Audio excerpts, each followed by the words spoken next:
Assalamualaikum warahmatullahi wabarakatuh. Perkenalkan, nama saya Ridwan Farid dengan nomor NIM 3124101158. Di kesempatan kali ini saya akan menjelaskan materi tentang percabangan dan perulangan bahasa pemrograman Python. Percabangan if, elif, else. Aliran program dapat diatur sedemikian rupa menggunakan struktur percabangan dengan if, elif, dan else. Percabangan berfungsi untuk mengontrol aliran sehingga dapat mengeksekusi blok kode yang berbeda untuk setiap kondisi yang berbeda. Secara umum, alur percabangan menggunakan if, elif, dan else adalah sebagai berikut. Cek kondisi pada cabang if. Jika kondisi bernilai true, maka hanya blok if yang akan dieksekusi. Jika bernilai false, maka akan dilanjutkan dengan mengecek blok-blok elif secara berurutan. Jika ada blok elif yang bernilai true, maka blok tersebutlah yang akan dieksekusi. Jika tidak ada satupun di antara if dan elif yang bernilai true, maka blok else akan dieksekusi. Dalam percabangan if, elif, else, blok elif maupun else merupakan blok opsional yang boleh ada ataupun tidak setelah blok if. Kode berikut ini menunjukkan beberapa kondisi percabangan menggunakan blok if, elif, else. Dan berikut adalah contoh kodenya. Output memasukkan nilai A sama dengan 5, nilai A sama dengan 5, 5 lebih besar dari 10.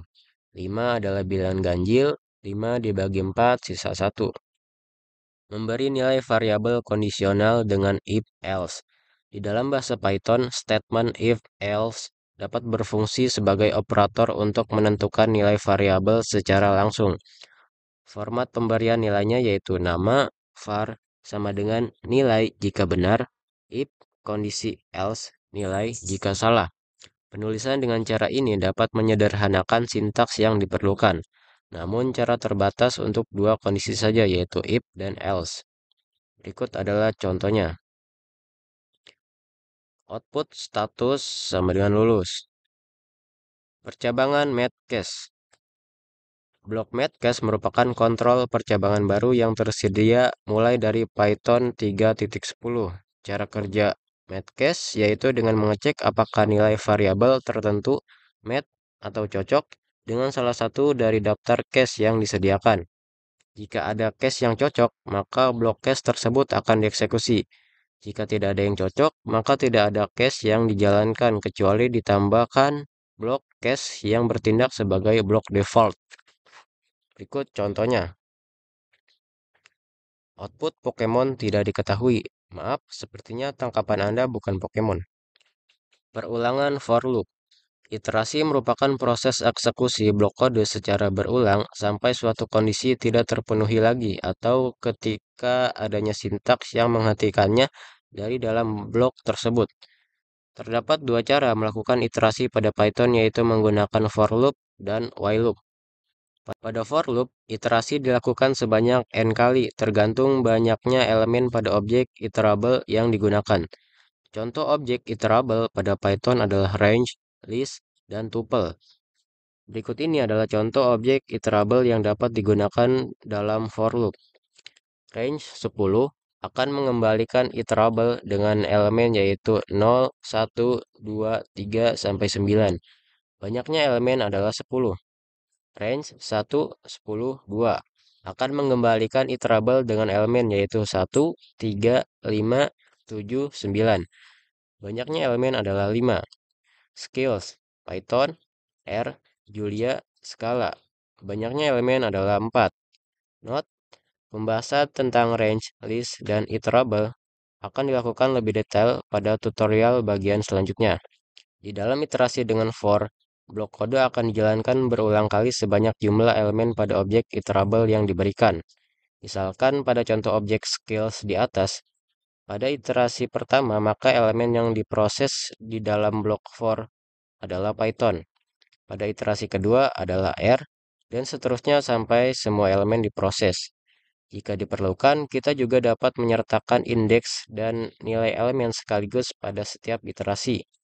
Cara yang dapat dilakukan adalah merubah objek iterable menjadi objek enumerate yang berisi pasangan indeks dan nilai dari setiap elemen. Dan berikut merupakan contohnya. Perulangan while loop. Blok lainnya yang dapat digunakan untuk melakukan iterasi adalah while. Berbeda dengan for loop, iterasi menggunakan while memerlukan pengecekan kondisi bernilai true agar dapat dieksekusi. Selama kondisi tersebut masih terpenuhi bernilai true, maka blok while akan terus dieksekusi. Oleh karena itu, penting untuk memastikan terdapat kode untuk merubah kondisi pada while menjadi false. Jika tidak, maka iterasi akan berlangsung tanpa henti. Else, break, dan continue. Pada proses iterasi menggunakan for loop maupun while loop dapat ditambahkan beberapa sintaks lainnya yang dapat merubah aliran proses di dalamnya, yaitu continue dan break. Selain itu, kita juga dapat menambahkan blok else pada for loop maupun while loop. Continue, keyword continue akan menghentikan eksekusi sisa blok untuk iterasi yang sedang berjalan dan melanjutkan lagi proses untuk iterasi berikutnya. Break, keyword break berfungsi untuk menghentikan total iterasi walaupun kondisi pada while loop masih true atau elemen pada for loop masih ada. Else, blok ini dapat ditambahkan pada for maupun while dan akan dieksekusi ketika kondisi pada while loop menjadi false atau elemen list pada for loop sudah habis. Dan berikut merupakan contohnya. Pada bagian ini, kita telah membahas struktur percabangan dan perulangan dalam bahasa Python. Percabangan menggunakan if, elif, else, dan metcase memungkinkan kita untuk menjalankan blok kode tertentu jika suatu kondisi terpenuhi.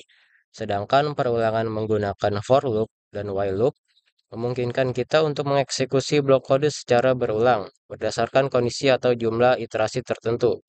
Selain itu, terdapat pula beberapa keyword yang dapat merubah aliran dalam proses iterasi yaitu menggunakan statement else, break, dan continue. Sekian materi dari saya, kurang lebihnya mohon maaf. Wassalamualaikum warahmatullahi wabarakatuh.